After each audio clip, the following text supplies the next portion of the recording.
Vamos começar aqui mais uma aula falando agora sobre a calculadora aqui de CPA meta e CPA crítico.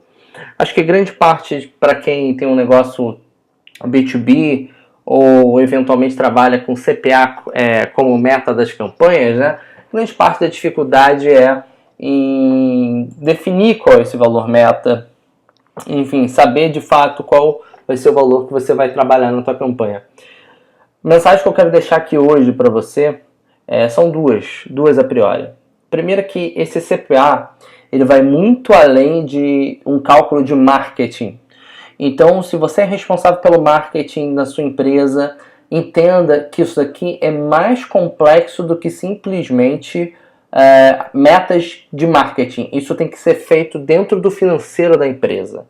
Não é uma coisa simples.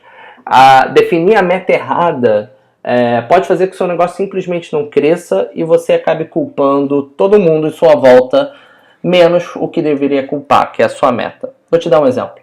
Se você chega e começa uma campanha hoje na Pareto e você está lançando um e-commerce novo e você fala assim, cara, eu preciso de um ROAS meta de 100. ROAS, lembrando que ROAS é o ROI de publicidade, né? O retorno sobre o investimento em mídia, né? Quanto de receita eu recebo, né? Eu tenho de retorno depois do investimento em mídia, né? A gente chama de ROAS, o ROI de publicidade, né? Que é como a gente fala, ok?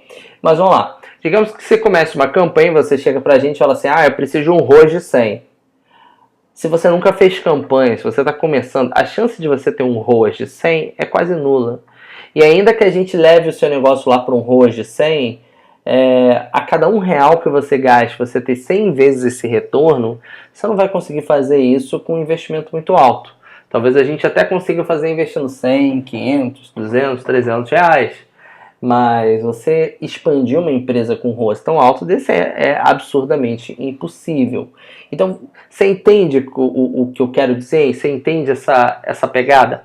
Deixa eu fazer um exercício para você, para ficar ainda um pouco mais claro essa questão de ROAS, né? Quanto maior é a meta, mais difícil é bater essa meta, tá? Então, quando você chega pra gente e fala assim, eu preciso de um ROAS de 50 ou de um CPA muito baixo, né? Eu preciso de um CPA de 2. Ou seja, a cada R$2 investidos eu tenho que ter uma conversão. Isso é tão pouco que o que vai acontecer é que a gente vai diminuir muito o investimento da sua campanha e basicamente investindo só na palavra da sua marca, investindo em palavras super nichadas, para que cada centavo investido tenha algum tipo de retorno. E a priori você deve pensar, mas isso é bom. Não, não é bom, porque você é limitado. Com ROAS desse ou com CPA target desse, você nunca vai crescer. Você só vai conseguir crescer o seu negócio uma vez que você entender de fato, sabe, de isso virar uma verdade para você, que o ROAS e o CPA, eles guiam a sua expansão. E se você não botar uns ROAS ou um CPA alto, você simplesmente não vai conseguir investir em marketing. E aí eu me lembro muito o caso da Starbucks, né? O ticket médio da Starbucks é algo em torno de $5. Agora um pouquinho mais, né? Esse case tem um tempinho. Vamos botar que seja algo em torno de 6, 7 dólares. Imagina se a Starbucks investisse na internet pensando no ticket médio dela. Olha, ela chega assim para o Pareto e fala, olha, a cada R$7 investido eu preciso ter uma conversão, ou seja, uma pessoa vindo aqui na minha loja, porque senão eu não sobrevivo, senão eu dou prejuízo. Imagina se isso ocorresse, pessoal. A lógica, né? A Starbucks jamais teria virado um monstro de marketing que virou. A Starbucks é um marketing incrível, né? E como que ela conseguiu investir tanto? E teoricamente muita gente fala assim, mas empresa grande não tá nem aí pro CPA target, eles só querem gastar topo de funil. Não, vocês estão completamente enganados se você pensou nisso.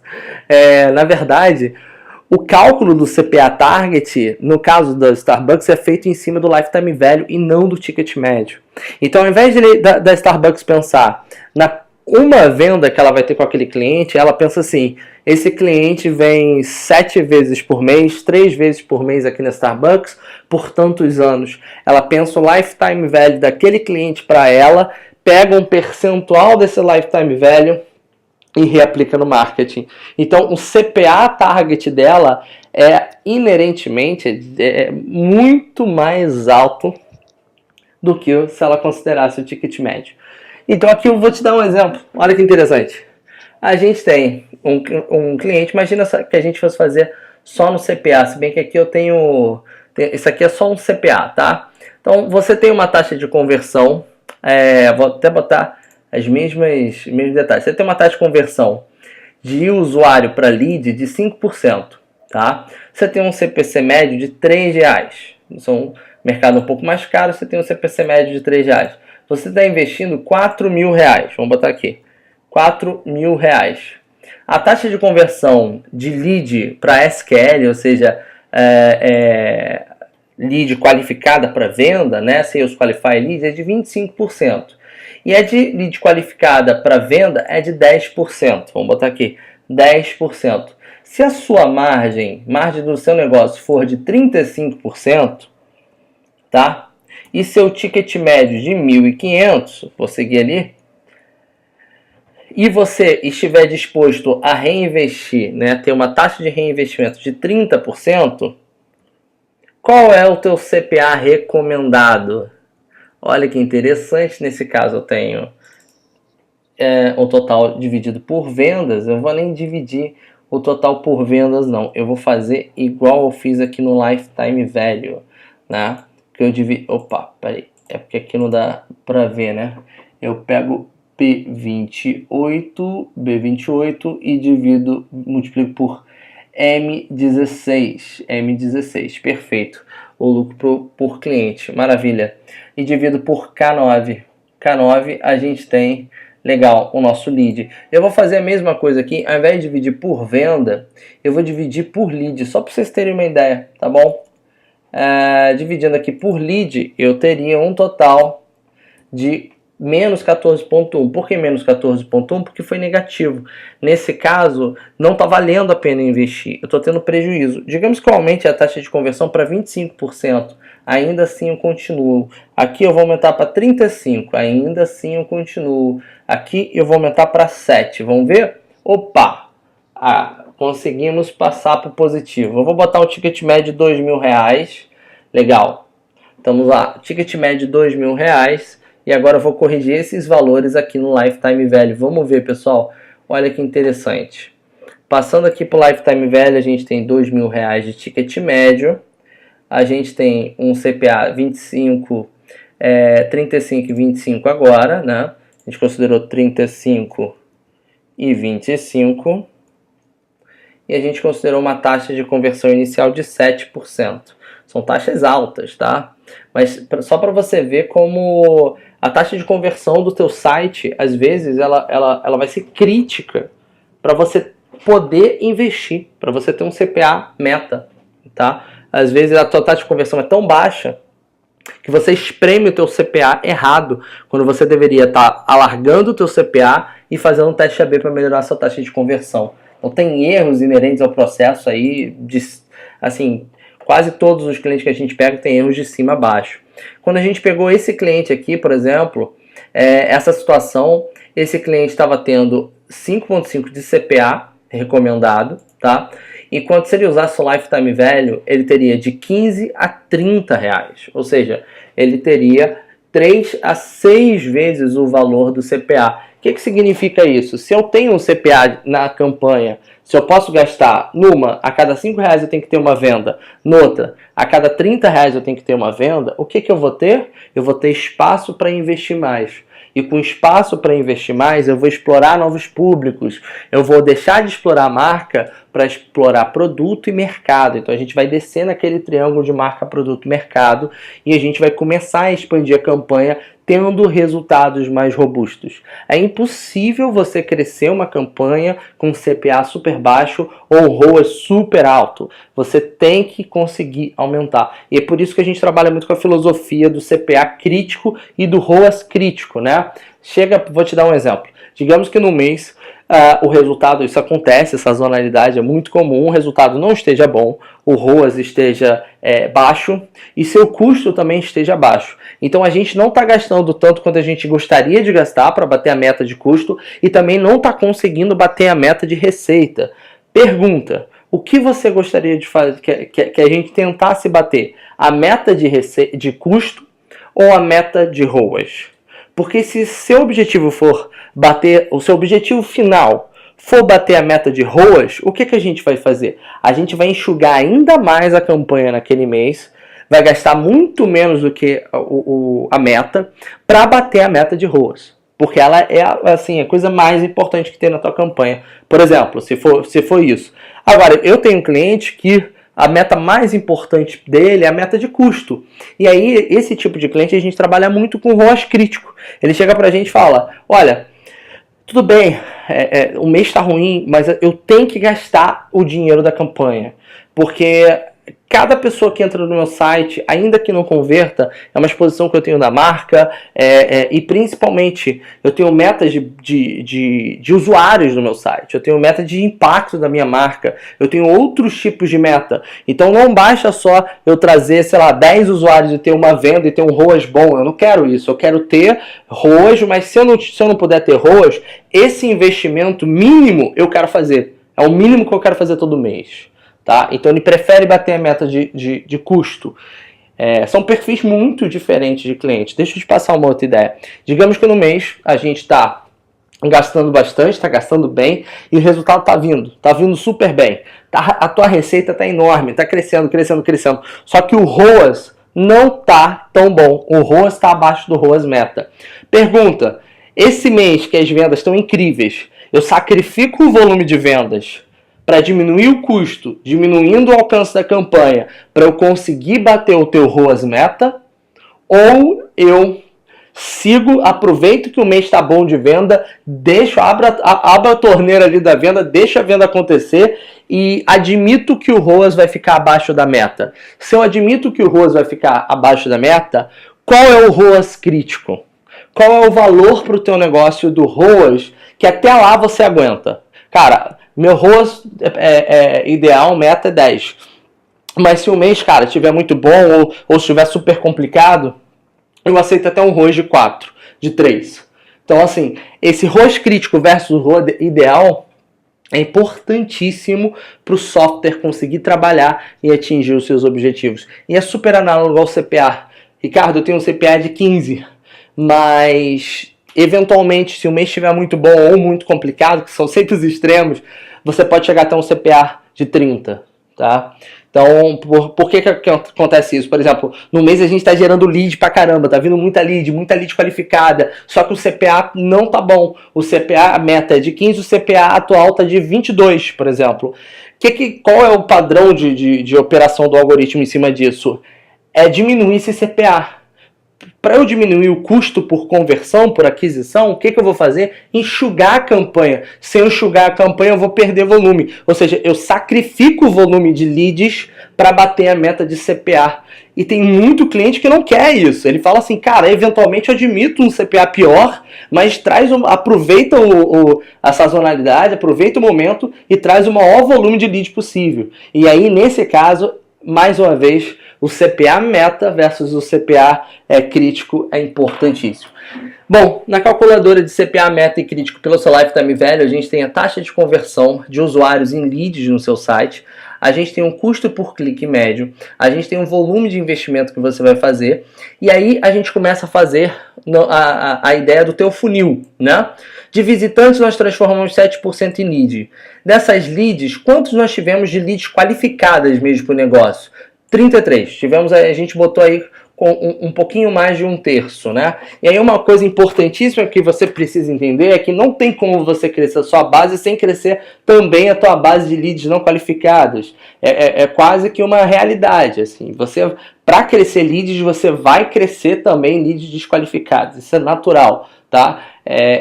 Como eu posso até te dar um exercício interessante. Se você tivesse orçamento infinito, você gastaria esse orçamento infinito em topo ou fundo de funil? É claro que você gastaria em topo de funil, isso é óbvio, porque se você gastasse em fundo de funil, você tem um volume de pessoas no fundo do seu funil totalmente limitado. Se você tem um orçamento infinito, para você impactar todo mundo e maximizar sua receita, você só tem um local para ir, que é o topo. Então, eu não estou falando um e o outro, não estou falando da interseção, nem de um fluxo, é só um exercício, né? É por isso que quando você pega, sei lá, empresas enormes, que têm um orçamento quase que infinito perante a nossa realidade, elas gastam majoritariamente em topo.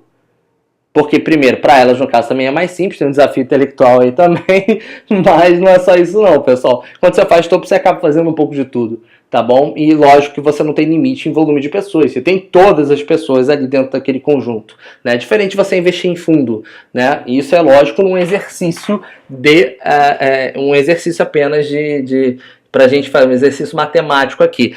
É claro que a realidade não é essa, no dia a dia você não tem orçamento finito e a gente tem que se matar para dividir o seu orçamento da melhor forma possível e trazer o máximo de retorno para o teu negócio, equilibrando o fundo, meio e topo de funil, né? Então você tem aqui 25% de SQL, né, de leads qualificados para venda de fato. Então é bom que você está vendo que você tem duas dessas métricas que vão reger o teu CPA, elas estão totalmente associadas ao desempenho do teu comercial, né? Então, se essas leads são qualificadas ou não, isso tem muito a ver com o teu negócio também, né?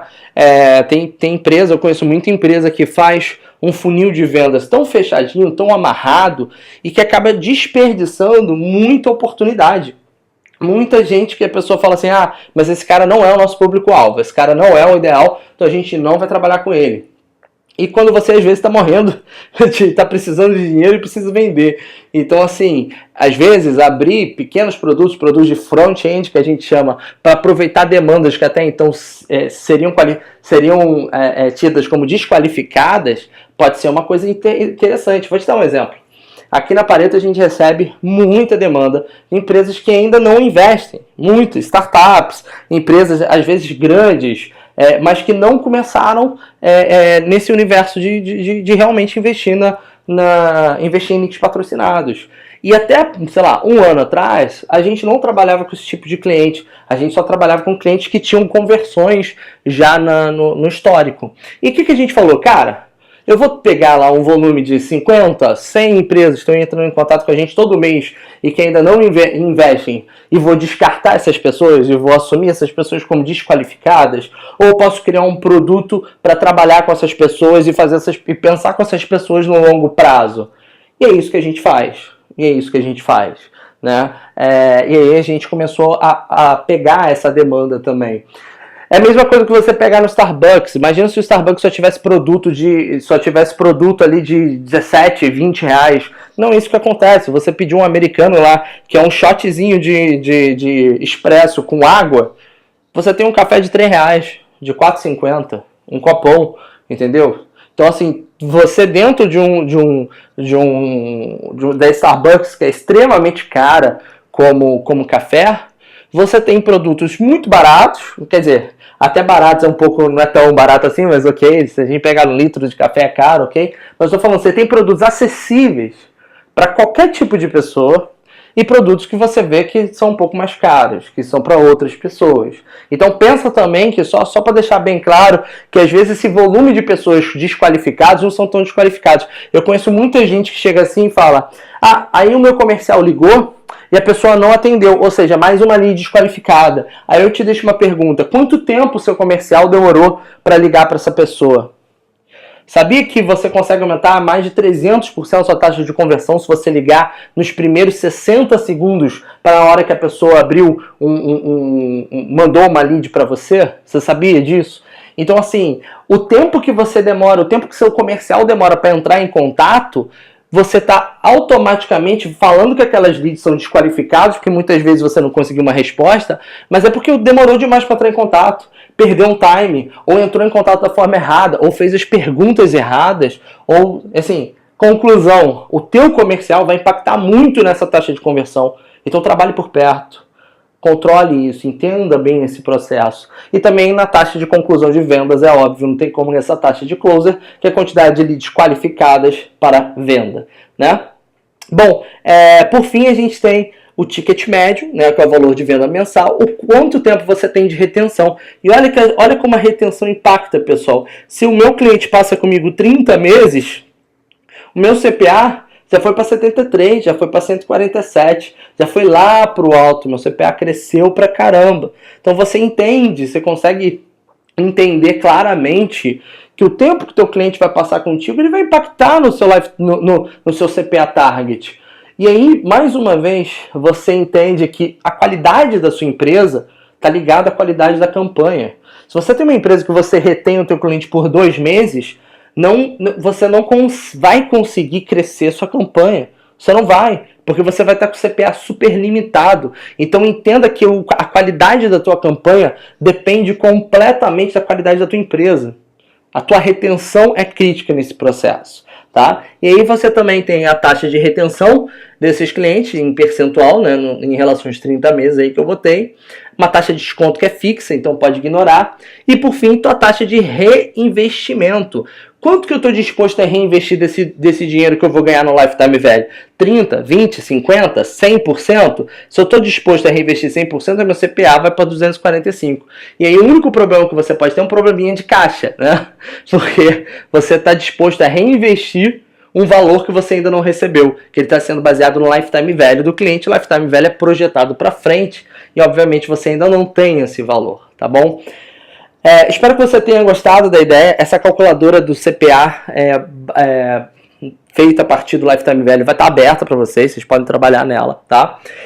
Eu só queria trazer nessa calculadora a ideia para vocês de quanto a definição dessa meta é uma definição estratégica, uma definição quase que executiva e financeira. Não uma definição que o marketing chega e fala, vamos botar alguns números aqui. Não é assim, pessoal. Normalmente a gente trata as metas de marketing de uma forma muito errada, de uma forma muito leviana, e não pode ser. Essa meta vai guiar o crescimento da empresa. Se for feito da forma correta, como já vi algumas empresas que são clientes nossos fazendo de uma forma corretíssima essa criação das metas, com cálculo, indo a fundo, vendo o que você vai entender que você, após trabalhar nessa calculadora, você vai ter um monte de dever de casa. Vai ter um monte, porque você vai ver claramente que você precisa melhorar sua taxa de conversão, que você precisa melhorar seu ticket médio, que tua retenção não está tão boa, o teu processo comercial não está tão bom como você imagina. Você começa a ver claramente que essas outras métricas que estão na calculadora vão impactar muito o teu resultado e que provavelmente você não está controlando quanto devia, tá? E aí, para a gente encerrar essa aula de hoje, só um ponto importantíssimo. Tem muito cliente de e-commerce, tem muita empresa de e-commerce que quer trabalhar com CPA. E daí, pessoal, por que não trabalhar com CPA? Por que trabalhar com ROI, com ROAS ao invés de CPA? Por um motivo muito simples. CPA é custo por conversão. Na conversão você não tem o ticket médio. Então, assim, se teu e-commerce não tem variação de ticket médio, você pode trabalhar com CPA tranquilamente. Agora, 90%, 99% dos e-commerce que eu conheço tem uma variação enorme de ticket médio. Ou seja, às vezes mulheres compram mais caro, homens compram mais caro. Uma idade, por exemplo, o ticket médio é maior do que numa outra idade. Num estado gasta-se mais, um ticket médio é maior do que no outro estado. Você começa a ver que existe variação do ticket médio em várias segmentações. Se existe variação, não faz sentido otimizar por CPA. Por que isso? O CPA pode estar extremamente elevado. Por exemplo, digamos que você tem um CPA médio de 10. E daí em São Paulo você tem um CPA de 15. Aí você fala assim, eu vou parar de investir em São Paulo. O CPA lá está 50% maior do que a minha média. O problema todo é que se você tem ticket médio, se você tem variação no ticket médio, e você consegue ver isso no ROI, porque o ROI é a receita sobre custo, então a receita é a conversão vezes o ticket, né? Então você tem aí o ticket sendo impactado claramente.